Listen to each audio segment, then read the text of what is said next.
Merhaba, ben İdil Kemaloğlu. Mimar ve sanatçıyım. Politecnico'daki mimarlık eğitimimden sonra Lyon École Nationale Supérieure d'Architecture'de eğitimime, yüksek lisansıma devam ettim.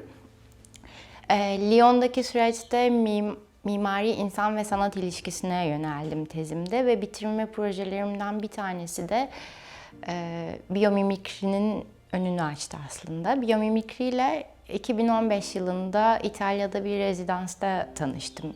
Aslında doğa hep işlerimin içinde vardı ama bunun ne olduğunu bilmiyordum. Biyofili ve biyomimikri kavramı orada yaptığım projeyle hayatıma girdi ve o günden beri de devam ediyor. Bir şekilde kendini gösteriyor bütün çalışmalarımda. Sanat, insan ve mimari ilişkisinde mekanın varlığı ve sanatla ilişki daha çok ilgimi çekiyordu. Bir yandan da yüksek lisans sırasında Lyon Güzel Sanatlar Fakültesi'nin amatörler için verdikleri derslere devam ettim. Ve bir şekilde hani o mekanı kurgulamak, hani kendi yaptığım işi göstermek adına sanata yöneldim.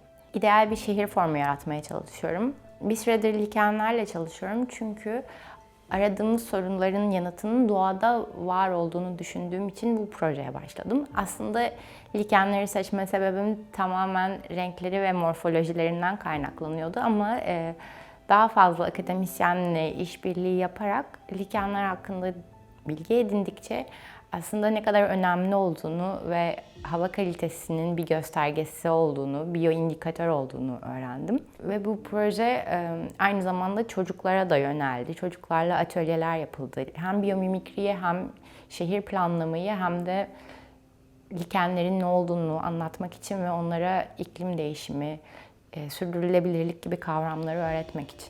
Liken projesinde de çalışmak için önce bir metodoloji yarattım. Zaten bu metodolojide çizerek ilerleyen bir metodoloji. Amorf form, geometrik form, topoloji, daha sonrasında grid sistem ve son olarak ubiquitous adını verdiğim her yerde olan veya hiçbir yerde olmayan şehir formu ortaya çıkıyor. Gate 27 Ayvalık'ta Zeytinli Yol adını verdiğim bir bölgede çalıştım. Burada 27 tane zeytin ağacı tespit ettim ve o kabukların üzerinden aldığım liken örnekleri var.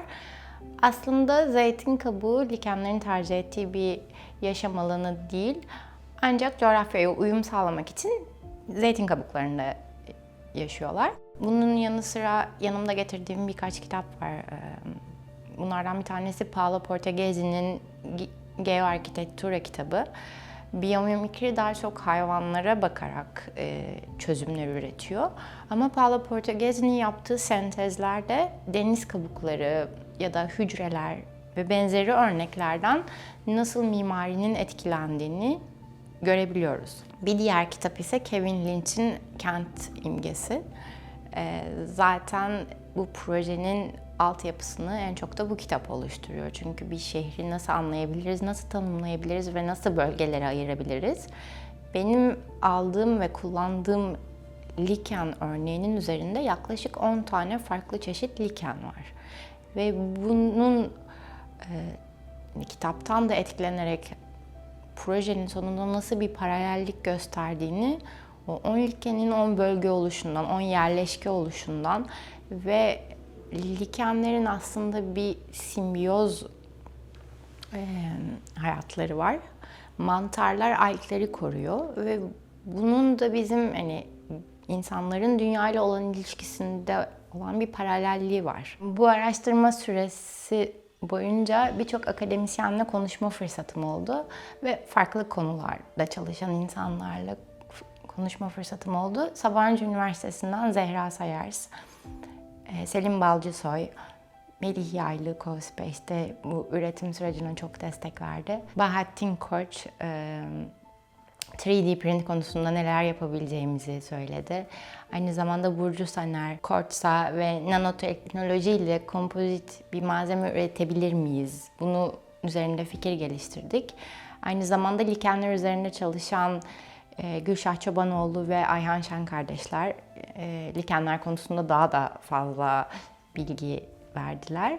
Gate 27 Ayvalık özellikle sürecin hızlı ilerlemesi için iyi oldu. Çünkü doğayla iç içeyim ve Her şeye ulaşımım aynı, kolay ve zor aynı anda. Projede fikir alışverişi yaptım ve bu alanı açan, bu yaratıcı alanı açan herkese çok teşekkür ederim. Daha iyi bir gelecek kurgulamanın yollarından birinin biyomimikriyi kullanmak olduğunu düşünüyorum ve bunu da doğadan bir parçayı alıp ölçeğini değiştirerek, insan ölçeğine getirerek yapabileceğimi düşünüyorum. Ve sonra da Mars'ta yaşamaya gideriz.